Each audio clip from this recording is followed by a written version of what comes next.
Hi friends, welcome on our YouTube channel career tutor. आज हमारी communication के ऊपर फिफ्थ क्लास है और ये क्लास आपको मैं पूरे विश्वास के साथ कह सकता हूँ पीछे वाली क्लास से कुछ ना कुछ बेहतरी होगी। इस क्लास में हम बैरियर्स ऑफ कम्युनिकेशन यानी कि भाषा में कैसी कैसी बाधाएं आ सकती हैं, संचार में कैसी कैसी बाधाएं एक संचार करते वक्त आ सकती हैं, तो इसको हम डिस्कस करेंगे। और यहाँ से बहुत सारे क्वेश्चन जो हैं वो यूजीसी नेट एग्जाम में पूछे जाते हैं और पूछे गए हैं। तो आपको इस सेशन के एंड तक बने रहना है और मुझे आशा और उम्मीद है आप पिछले सारे वीडियोस जो हैं वो देख के आए होंगे। पिछले हमने जो 4 क्लासेस दी हैं आप प्लीज़ उनको भी देख लीजिए ताकि आपको पता चल जाए कि हमने उन क्लासों के अंदर क्या करवाया है। तो चलिए फ्रेंड स्टार्ट करते हैं। बैरियर्स ऑफ कम्युनिकेशन यानी कि संचार में बाधा। संचार में बाधा, जब हम संचार करते हैं तो उस टाइम बहुत सारी बाधाएं आती हैं। जैसे सबसे बेस्ट कम्युनिकेशन जो माना जाता है वो होता है बच्चों फेस टू फेस कम्युनिकेशन। जब हम फेस टू फेस कम्युनिकेशन करते हैं ना तो हमें कोई टूल की ज़रूरत पड़ती है, ना कोई इंस्ट्रूमेंट की ज़रूरत पड़ती है, ना कोई टेक्निकल चीज़ की ज़रूरत पड़ती है। हम डायरेक्ट उस बंदे से बात करते हैं और हमें ये पता लग जाता है कि क्या उस बंदे को बात समझ में आई या नहीं आई। नहीं आई तो वो हमारे को बोलता है कि सर दोबारा रिपीट करें, हम दोबारा रिपीट कर देते हैं। या उसको मिस कम्युनिकेशन हुआ है तो वो भी हमें समझ में आ जाता है। लेकिन दिक्कत कहाँ आती है? दिक्कत आती है जब एक डिस्टेंस हो जाता है। एक डिस्टेंस हो जाता है और दिक्कत जब आती है जब एक हम नॉन नेटिव स्पीकर से बात करते हैं। जैसे इंडिया का बंदा इंडिया के बंदे से बात करेगा तो उसका कल्चर सेम है, उसकी लैंग्वेज सेम है, तो चीज़ें कम्युनिकेट करने में बहुत आसानी हो जाएगी। लेकिन जैसे ही हम नॉन नेटिव स्पीकर से यानी कि इंडिया का बंदा चाइना के बंदे से बात कर रहा है, जापान के बंदे से बात कर रहा है, साउथ कोरिया के बंदे से बात कर रहा है, उस टाइम क्या होगा? उस टाइम हमें बच्चों बहुत सारी चीज़ों का ध्यान रखना पड़ेगा। शायद आपका वास्ता ना पड़ा होगा बट मेरा डेफिनेटली पड़ा है, because I know Japanese language also. I have taught 5 years, मैंने 5 साल इस लैंग्वेज को दिए हैं, इसलिए मैंने ये सारी चीज़ें झेली हैं और मेरे को इन चीज़ों का बारीकी से पता है। वही चीज़ें मैं आपके सामने रखने वाला हूँ। तो जब हम नॉन नेटिव स्पीकर से बात करते हैं उसके कल्चर को ध्यान में रखा जाता है, उसको ये भी समझना पड़ता है कि उसको समझ में आया नहीं आया, सिंबल्स को ध्यान में रखा जाता है, साइन को ध्यान में रखा जाता है, एक्सेंट को ध्यान में रखा जाता है, बहुत सारी चीज़ें। तो भाषा में जब बैरियर आ जाता है तो डेफिनेटली हम जो चाहते हैं वो चीज़ उसको डिलीवर नहीं कर पाएंगे। अगर हम जो चाहते हैं और वो चीज़ हम चाहते हैं कि रिसीवर के पास पहुँचे तो वहाँ पर बैरियर जो है वो जीरो टॉलरेंस होना चाहिए। यानी कि थोड़ा सा भी बैरियर जो है उस संवाद को इस हद तक नेगेटिव लेके जा सकता है कि वहाँ पर कम्युनिकेशन जो है वो वहाँ पर जीरो हो जाता है। और जीरो ही नहीं, वो नेगेटिव उसका फीडबैक मिलता है हमें। तो हमें नेगेटिव फीडबैक नहीं चाहिए, हमें क्या चाहिए? पॉजिटिव फीडबैक चाहिए, और वो भी किसी भी कीमत पर। तो चलिए स्टार्ट करते हैं इस पॉजिटिव फीडबैक को समझने के लिए। पॉजिटिव फीडबैक लाने के लिए हमें क्या समझना पड़ेगा? The barriers of effective communication could be many types like linguistic, psychological, emotional, physical and cultural barriers। जो बैरियर्स हैं इफेक्टिव कम्युनिकेशन के अंदर could be money types like linguistic barrier, psychological barrier, emotional barrier, physical barrier, cultural barrier. ये सारे के सारे barriers हो सकते हैं। यही नहीं, इसके अलावा भी बहुत सारे बैरियर्स हो सकते हैं। ये मैंने आपको एक छोटे सा एक एग्जाम्पल दिया है। बाकी इस क्लास के एंड में आप जान पाएंगे कि कितने सारे टाइप्स के बैरियर होते हैं और कौन सी क्वेश्चंस ऐसे हैं जो एग्जाम में पूछे गए हैं। अब यहाँ पर देखिए, प्रभावी संचार में बाधाएं कई प्रकार की हो सकती हैं, जैसे भाषाई, मनोवैज्ञानिक, भावनात्मक भावनात्मक हो सकती हैं और भौतिक हो सकती हैं। क्या हो सकती हैं? भौतिक यानी कि फिजिकल। और लास्ट में आता है सांस्कृतिक बैरियर्स भी, बाधाएं भी हो सकती हैं। आई होप ये पॉइंट आपको समझ में आया होगा। जब हम आगे चलते हैं तो हमारे पास एक टेबल निकल के आती है और ये टेबल हमें समझाएगी कि बैरियर्स ऑफ कम्युनिकेशन के अंदर कौन से बैरियर हो सकते हैं। तो सबसे पहले यहाँ पर एक लिस्ट आती है। पहला नंबर जो है वो आता है सिमांटिक बैरियर, सेकंड आता है साइकोलॉजिकल बैरियर, थर्ड आता है ऑर्गेनाइजेशनल बैरियर और फोर्थ आता है पर्सनल बैरियर। ये 4 टाइप के बैरियर हमें इस टेबल में देखने को मिलते हैं और यही बैरियर जो हैं ये एग्जाम में पूछे जाते हैं। अगर आपको कम्युनिकेशन के अंदर 10 में से 10 नंबर चाहिए तो आपको हमारी 10 की 10 क्लासेस देखनी पड़ेंगी, यानी कि हर एक क्लास 1 नंबर आपको दिला के जाएगी। 10 क्लास का मतलब है 10/10, 10/10। 10 में से 10 नंबर चाहिए तो आप ये क्लासेस देख लीजिए, क्योंकि लास्ट में हम एक मैराथन कराएंगे। इसमें लगभग 200 क्वेश्चन की मैराथन कराएंगे। जो प्रीवियस ईयर के 5 सालों के क्वेश्चन हैं वो सारे के सारे हम आपको विद एग्जाम्पल समझाएंगे। तो चलिए, सेमांटिक बैरियर जो है इसका मतलब होता है सांकेतिक। सेमांटिक बैरियर का मतलब होता है सांकेतिक बाधा। सांकेतिक बाधा। और ये जो सांकेतिक बाधा है ये बैडली एक्सप्रेस्ड मैसेज। अगर हम साइंस और सिंबल्स को ठीक से नहीं समझ पाए, सेमांटिक का मतलब होता है science and symbols. Science and symbols अगर हम इनको ठीक से नहीं समझ पाए तो एक मैसेज जो होगा वो क्या होगा, बैडली एक्सप्रेस्ड होगा। Symbols with different meaning. Symbols with different meaning, ये जरूरी नहीं है कि हमारे इंडिया के अंदर जो सिंबल्स जो हम इस्तेमाल करते हैं कम्युनिकेशन के अंदर वो दूसरे देशों के अंदर भी ऐसा ही हो। नहीं, ऐसा नहीं होता है। सिंबल्स हर कंट्री के अपने क्या होते हैं, डिफरेंट होते हैं। Faulty translation, unclarified assumptions, technical jargons. Technical jargon का मतलब ये होता है कि कोई भी बंदा जो है जिस व्यवसाय से जुड़ा हुआ है, जिस प्रोफेशन से जुड़ा हुआ है, उसके पास वही टेक्निकल वर्ड्स ज़्यादातर यूज होंगे। डॉक्टर जो है चाहे कितना भी पढ़ा लिखा इंसान हो, अगर वो मेडिकल की पढ़ाई नहीं की है तो वो डॉक्टर की लैंग्वेज को नहीं समझ पाएगा। एक इंजीनियर है वो सॉफ्टवेयर कंपनी में काम करता है तो वहाँ पर कुछ टेक्निकल वर्ड्स इस्तेमाल किए जाते हैं, तो वो वर्ड्स जो है वो हर किसी को समझ में नहीं आएंगे। जैसे कोई जो वकालत की जॉब करता है तो उसके व्यवसाय के अंदर, उसके प्रोफेशन के अंदर सारे के सारे वर्ड्स जो हैं वो उसी से रिलेटेड होंगे। टीचर के पास एक अलग वोकैब होगी। तो इसका मतलब ये है कि जैसा प्रोफेशन में रहेगा उसके पास वैसे ही ज़्यादातर वर्ड्स होंगे। आई होप ये आपको पॉइंट क्लियर हुआ होगा।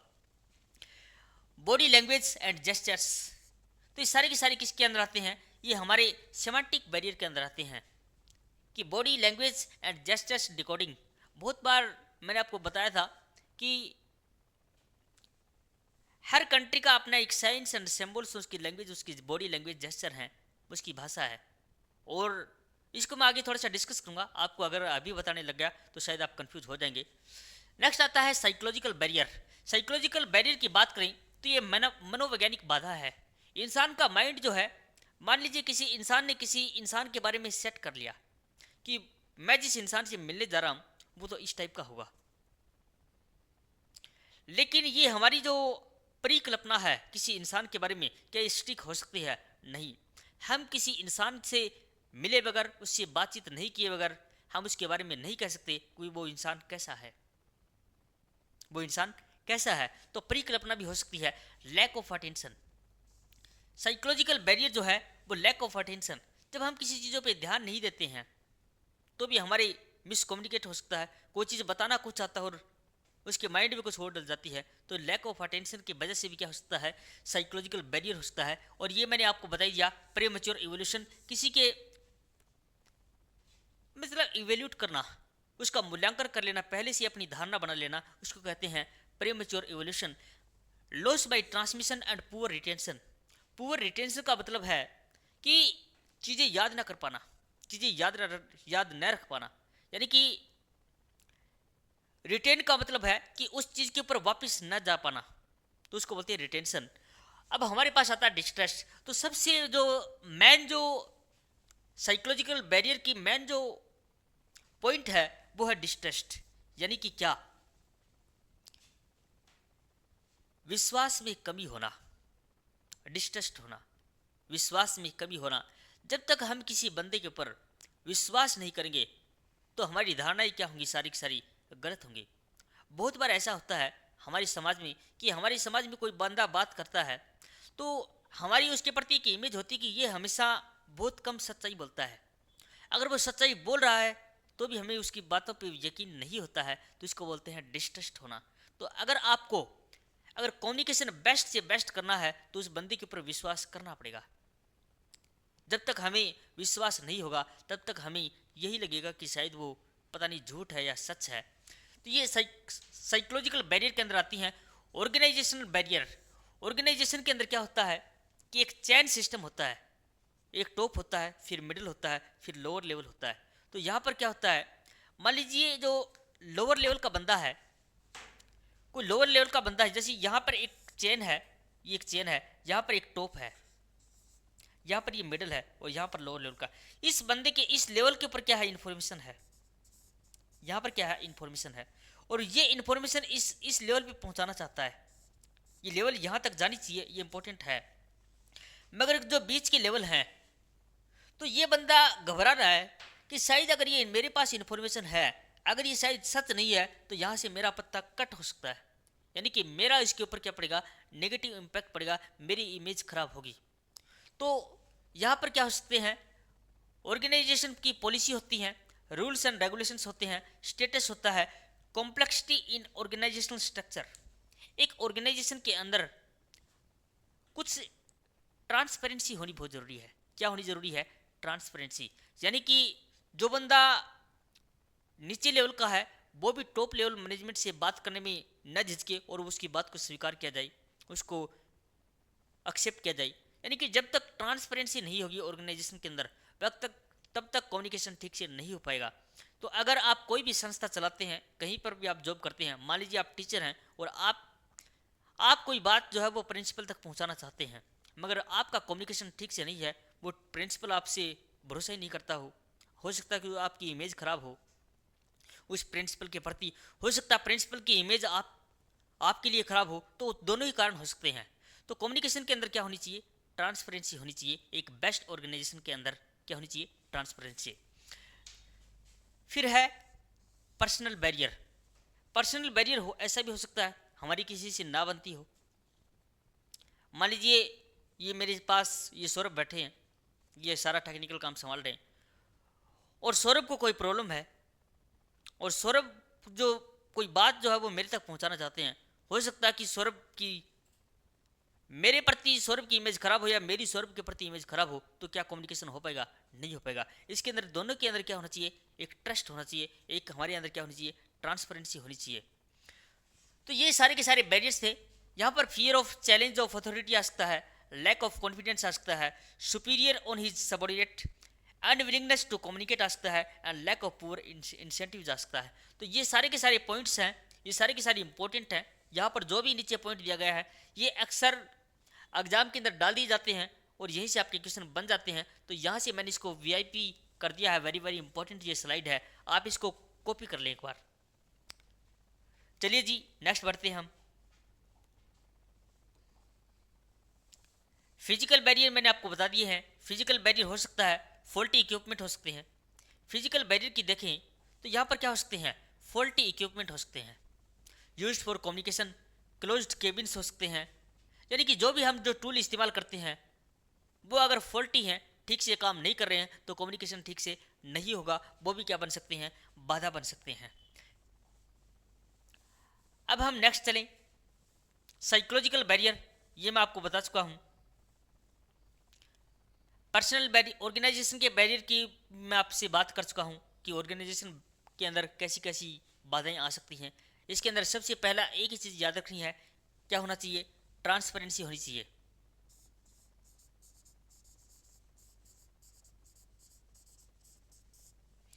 ये वर्ड होना चाहिए। अगर ट्रांसपेरेंसी है, पारदर्शिता, इसको हिंदी में बोलते हैं पारदर्शिता। कितना कमाल का वर्ड है यार, देखो पारदर्शिता होनी चाहिए। हिंदी वाले बच्चों के लिए जबरदस्त वर्ड है, पारदर्शिता होनी चाहिए जी। ठीक है जी, आगे बढ़े।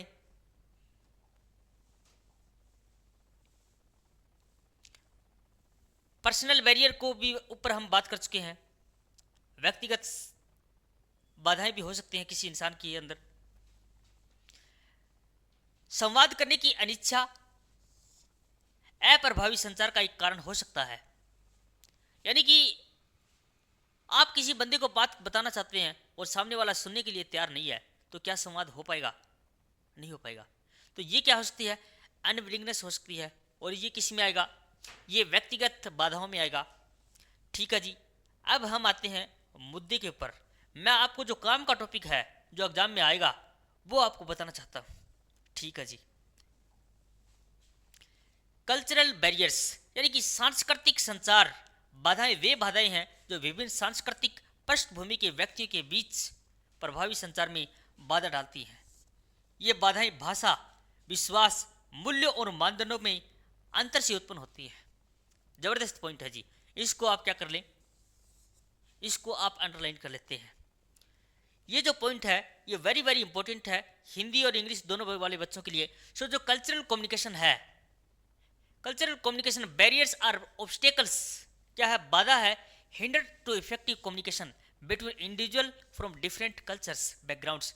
सो these barriers arise from differences in language, beliefs, values and norms. Language, beliefs, values and norms यानी कि ये कम्युनिकेशन के अंदर एक भाषा की प्रॉब्लम हो सकती है, एक विश्वास की प्रॉब्लम हो सकती है, एक मूल्यों की प्रॉब्लम हो सकती है और एक मानदंडों की प्रॉब्लम हो सकती है। इससे विभिन्न संस्कृतियों के व्यक्तियों या समूह के बीच समझ की कमी और यहाँ तक कि संघर्ष भी हो सकता है जी। यानी कि सांस्कृतिक जो बाधाएं हैं वो बहुत मायने रखती हैं। एक देश और दूसरे देश में जब आपस में फाइट होती है, जब वॉर होता है, तो वहाँ पर सांस्कृतिक जो बैरियर है, सांस्कृतिक बाधा है, जो कल्चरल बैरियर है, उसी का खेल है। तो यहाँ पर इस पॉइंट को समझना जरूरी है कि सांस्कृतिक बाधाएं, मैं इसमें ऑलरेडी क्लास 4th क्लास में मैं इस चीज़ को डिस्कस कर चुका हूँ। इसलिए आप अपनी जो 4th क्लास हमने जो डाली है उसको चेक कर लें एक बार। देखिए जी, ये स्लाइड ही लगाई हुई है, मुझे तो ध्यान ही नहीं था। चलो जी, इसको देख लेते हैं। ये जो पॉइंट है ये वेरी इंपॉर्टेंट है, यहाँ से आपको समझ में आ जाएगा। हमें एक हेलो वर्ड है, क्या है? हेलो वर्ड है जिसका हम इस्तेमाल करते हैं। ये हेलो वर्ड हम कभी भी इस्तेमाल कर सकते हैं, मगर जो हेलो वर्ड है, क्या पूरी दुनिया में इस लैंग्वेज को, इस वर्ड को ऐसे ही बोला जाता? नहीं जी। देखिए, ये जैसे हेलो कहा इसने, तो यहाँ पर ये जैपनीज वर्ड है। ये क्या है?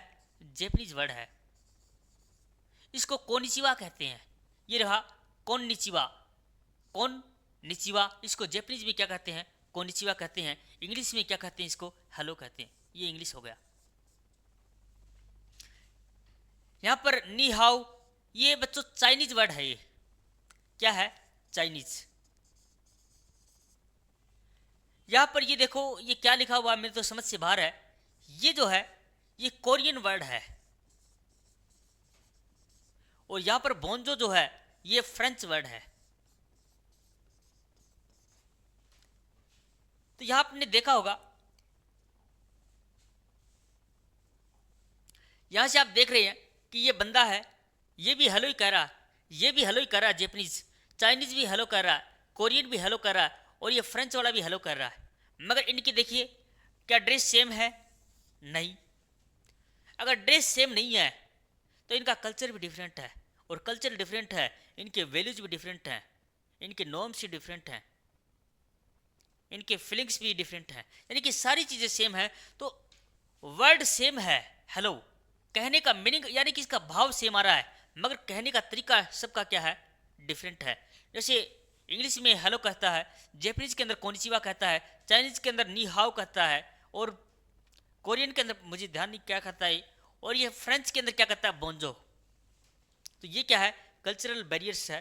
तो ये जब नॉन नेटिव स्पीकर के अंदर, जो नॉन नेटिव स्पीकर से हम किसी से कम्युनिकेट करते हैं, बात करते हैं, संचार करते हैं, उस टाइम हमें बहुत सारी चीज़ों का क्या रखना पड़ता है?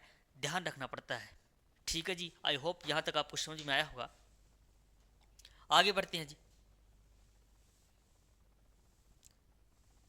लैंग्वेज का बैरियर हो सकता है। देखिए जी, लोग अलग अलग भाषाएं बोलते हैं तो प्रभावी ढंग से संवाद करना मुश्किल हो सकता है। तो ये क्या हो सकता है? लैंग्वेज का बैरियर हो सकता है। Non verbal communication barriers, different cultures have different body language and gestures that can lead to misunderstanding. Different जो देश हैं उनका डिफरेंट बॉडी लैंग्वेज है, जेस्चर्स है, और अगर हम उसको ठीक से नहीं समझ पाए तो वहाँ पर क्या होगी, मिसअंडरस्टैंडिंग होगी। वहाँ पर हमें क्या होगा, हम जो कहना चाहते हैं वो शायद उस बंदे को बात ना समझ में आए और ना पहुँच पाए। तो ये क्या हो सकता है, नॉन वर्बल कम्युनिकेशन हो सकता है। कल्चरल नॉर्म्स एंड वैल्यूज, देखिए जी इसको भी देखते हैं, ये क्या है।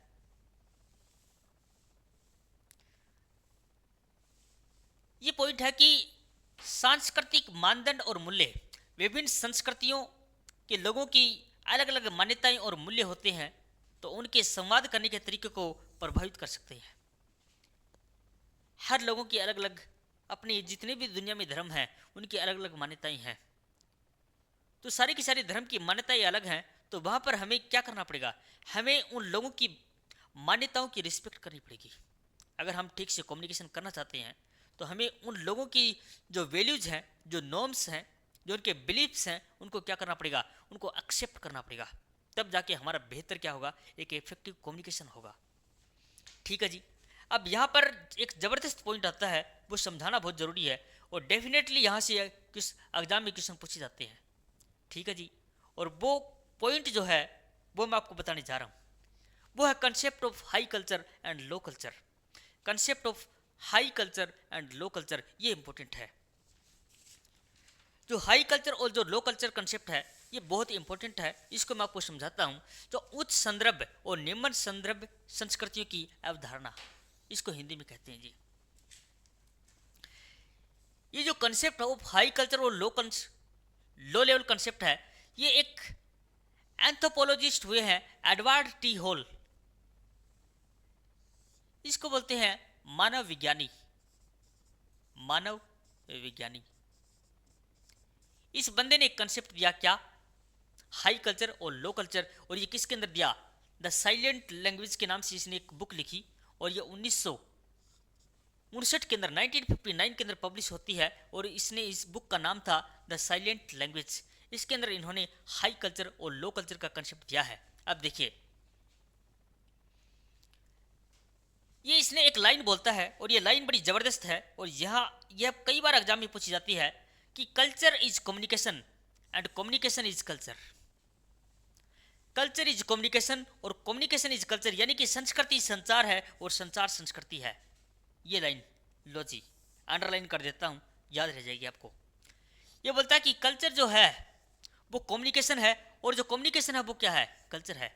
यानी कि इस समाज के अंदर हम जैसा लोगों से मिलते हैं, हमारी वाणी जो है, हमारे जो वर्ड्स हैं वो वैसे ही निकलने लग जाते हैं। आप अगर, आपको चाइनीज नहीं आती है, आप चाइना में चले जाएं, आप चाइनीज बोलने लग जाएंगे। How it is possible for you, क्यों, क्योंकि जिस कल्चर में रहेंगे आप, वैसे आपकी लैंग्वेज निकलने लग जाएगी। कोई जापान का बच्चा आप इंडिया में छोड़ दो उसको 3-4 साल, या कोई भी इंसान, धीरे धीरे वो लैंग्वेज को समझने लग जाएगा। यानी कि जो कल्चर है वो कम्युनिकेशन है, और जो कम्युनिकेशन है वो क्या है, कल्चर है। हिंदी में कहें तो संस्कृति संचार है, और संचार क्या है, संस्कृति है जी। आई होप ये पॉइंट आपको समझ में आया होगा। अब क्वेश्चन जो कहाँ से बनते हैं वो देख लेते हैं। लो जी, यहां से क्वेश्चन बनते हैं, हाई कल्चर और लो कल्चर।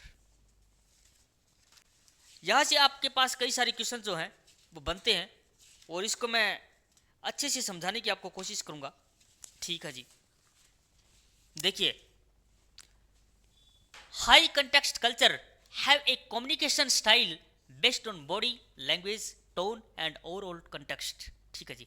जो हाई लेवल कंटेक्स्ट है, जो कल्चर है, have a communication style based on body language tone and overall context. अगर आप हाई लेवल के कंटेक्स्ट की बात करें तो यहां पर Japan, China, Korea, Saudi Arabia, Spain, Italy और इंडिया, ये क्या है, हाई लेवल कल्चर है जी। यहां से आपको एग्जांपल लिख देता हूं मैं, जापान, चाइना, इंडिया, कोरिया और सऊदी अरबिया।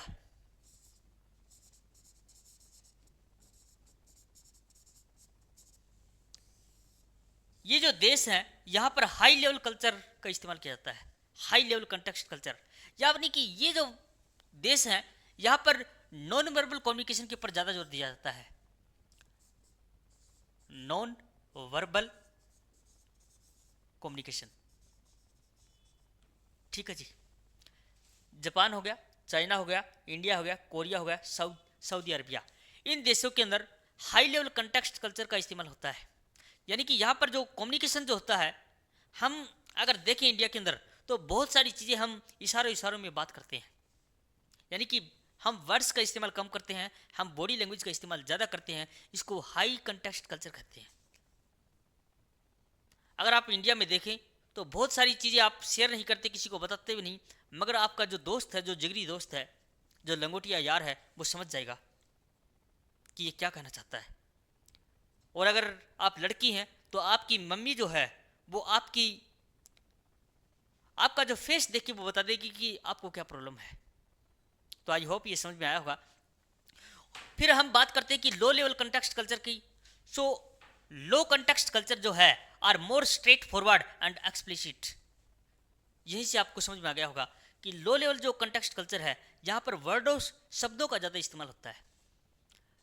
लो कंटेक्स्ट कल्चर के अंदर शब्दों का ज़्यादा इस्तेमाल होता है और हाई कंटेक्स्ट कल्चर के अंदर सिंबल्स का और जेस्चर्स का ज़्यादा इस्तेमाल होता है।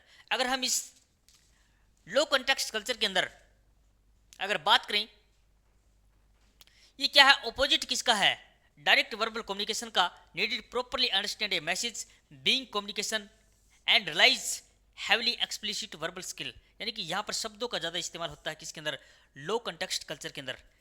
जैसे अमेरिका, कनाडा और स्विट्जरलैंड, अमेरिका, कनाडा और स्विट्जरलैंड जो देश हैं यहाँ पर क्या होता है, लो कंटेक्स्ट कल्चर का इस्तेमाल होता है। आई होप आपको ये पॉइंट समझ में आया होगा। हिंदी वाले बच्चे हैं वो देख लेना, ये मैंने आपको स्लाइड हम इसमें डाल देंगे अपने टेलीग्राम चैनल पर, तो वहाँ से आप इसको प्राप्त कर सकते हैं। ठीक है जी, आगे बढ़ते हैं। ये कुछ करेक्टरिस्टिक्स हैं, इसमें कुछ खास चीज़ है नहीं, मैंने आपको जो मेन चीज़ें हैं वो आपको बता दी है। और अब हम चलते हैं सेमांटिक बैरियर्स के ऊपर। यहाँ से काफ़ी बार क्वेश्चन बनते हैं जी सेमांटिक बैरियर से। सेमांटिक बैरियर्स जो होते हैं, चलिए मैं इसको थोड़ा सा और ऊपर कर देता हूँ ताकि मेरे को लिखने में आसानी हो जाए। ठीक है जी।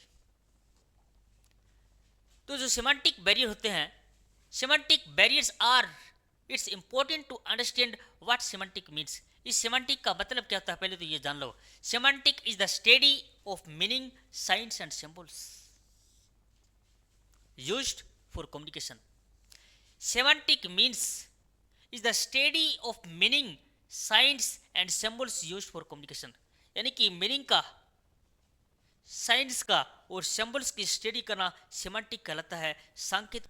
तो अब हमारे पास आता है लास्ट टॉपिक हमारा, सेमांटिक बैरियर्स। सेमांटिक बैरियर का मतलब होता है सांकेतिक बाधा।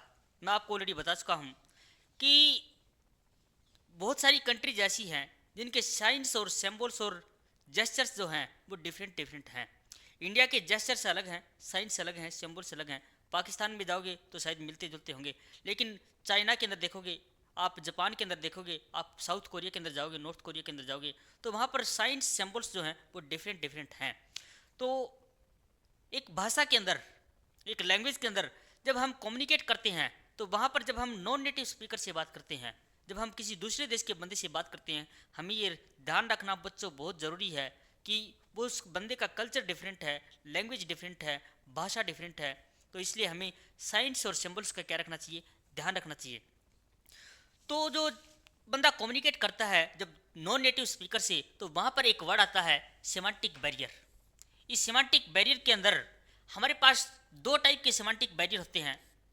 पहला होता है डिनोटेटिव बैरियर, पहला होता है डिनोटेटिव बैरियर।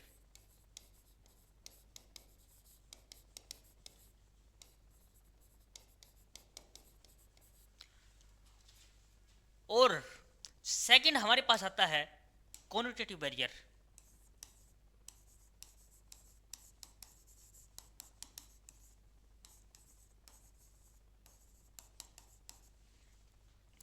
डिनोटेटिव बैरियर वो होता है, डिनोटेटिव का मतलब होता है actual literal meaning of a word. क्या होता है? Literal meaning of a word, यानी कि डिक्शनरी मीनिंग ऑफ वर्ड।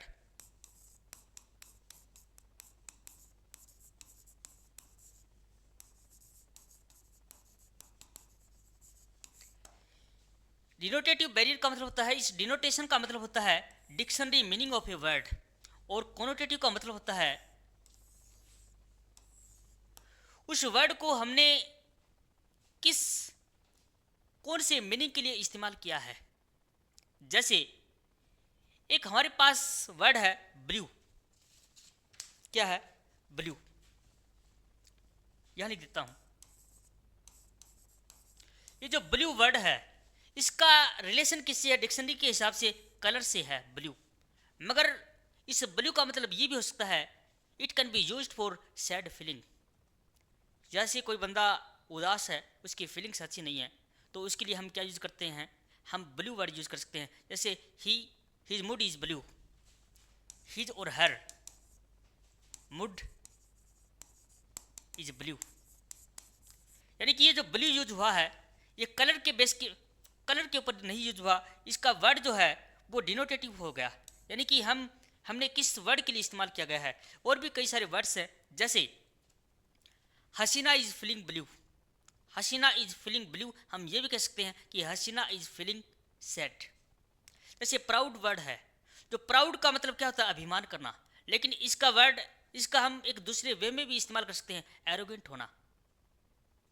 क्या किसके लिए इस्तेमाल कर सकते हैं? एरोगेंट के लिए। स्ट्रॉन्ग वर्ड है, तो स्ट्रॉन्ग का मतलब होता है टफ, हार्ड और स्टडी। यानी कि ऐसे बहुत सारे वर्ड्स हैं जिनका नेगेटिव मीनिंग भी निकल सकता है।